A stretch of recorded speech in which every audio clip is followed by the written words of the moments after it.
Bonjour Noémie Roche. Bonjour. Aujourd'hui, l'affaire Perrier, Nestlé, disons, qui prend encore de l'ampleur avec la publication d'un rapport d'enquête du Sénat. Oui, un rapport rendu public après 6 mois de travaux et plus de 70 auditions de scientifiques, d'anciens ministres, etc.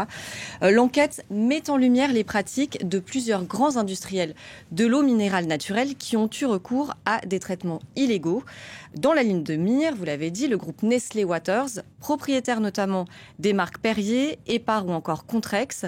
Grâce aux révélations du Monde et de Radio France qui ont été publiées en janvier 2024, on sait que le géant suisse filtre ces eaux censées être minérales et naturelles depuis des années.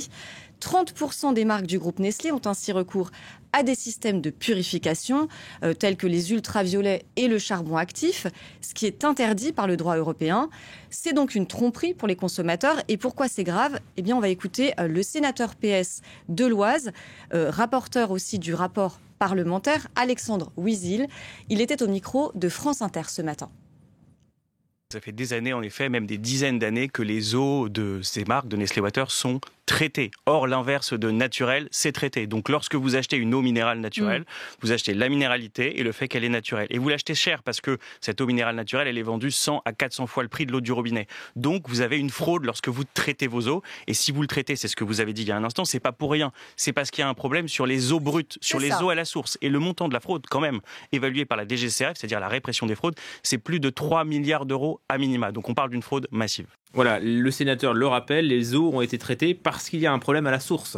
Oui, selon un rapport de l'ANSES publié en 2023, Nestlé fait face à une contamination généralisée des sources, que ce soit celle du Grand Est, Épar, Vittel et Contrex, et celle d'Occitanie à Vergès, donc là où l'eau de Perrier est mise en bouteille. Des bactéries ont été détectées, parfois en concentration élevée, mais aussi des pesticides et des PFAS. Vous savez, ces fameux polluants chimiques éternels dont on parle beaucoup en ce moment, ils dépassent parfois les seuils réglementaires. Alors concernant les bactéries, il y a notamment la bactérie E. coli, qui est assez connue, responsable d'infections alimentaires parfois graves. C'est celle-ci qui avait causé la mort de 2 enfants dans l'affaire des pizzas Buitoni, autre marque qui appartient aussi à Nestlé. Voilà. Les filtres ont donc été utilisés pour que Nestlé continue de vendre ses eaux minérales, avec la complicité de l'État qui avait été informé des fraudes depuis plusieurs années, mais qui n'a pas tenu le grand public au courant. Le rapport sénatorial publié aujourd'hui accuse donc l'État d'avoir cédé au lobbying du géant de l'agroalimentaire au détriment de la protection du consommateur. Un rapport de l'Agence régionale de santé d'Occitanie a notamment été édulcoré à la demande de Nestlé. Le sénateur PS, on va à nouveau l'écouter, accuse l'Élysée et le gouvernement de dissimulation. C'est très grave ce qui s'est passé dans ce rapport parce qu'en effet, vous avez un industriel qui devient co-auteur du rapport, c'est-à-dire qu'il y a des paragraphes entiers du rapport, laudateurs pour Nestlé, qui sont rajoutés à la demande de l'industriel. Et puis vous avez l'industriel qui se fait censeur du rapport. En effet, les mentions des bactéries qui sont biffées, les mentions des traces de PFAS qui sont biffées, des polluants qui sont biffés. Et donc vous êtes dans cette situation où l'instructeur, le fonctionnaire instructeur, celui qui a travaillé sur le rapport, demande le retrait de sa signature. Et alerte. Et alerte, bien sûr, et alerte.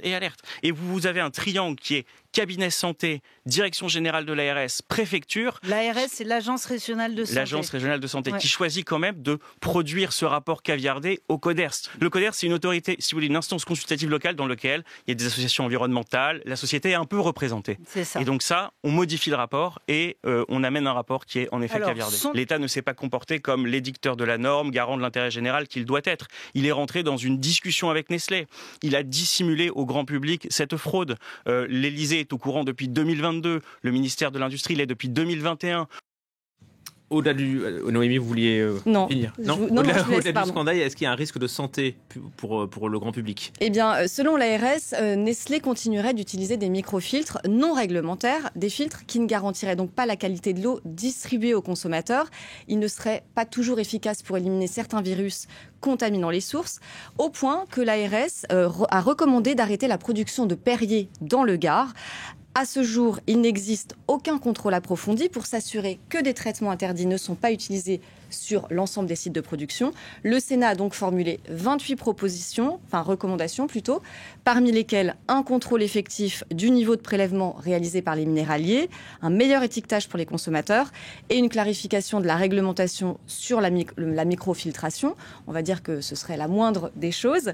Les sénateurs veulent donc rédiger une proposition de loi reprenant ces recommandations. En attendant, la préfecture du Gard a donné 2 mois au groupe Perrier pour retirer son système de microfiltration, donc sur son eau Perrier. Et après un avis défavorable d'hydrogéologue, la marque attend donc la décision de renouvellement de son autorisation d'exploiter la source comme eau minérale naturelle. La réponse devrait tomber d'ici le 7 août. Incroyable histoire. Merci beaucoup, Noémie Roche, de nous l'avoir expliqué. Tout de suite, on part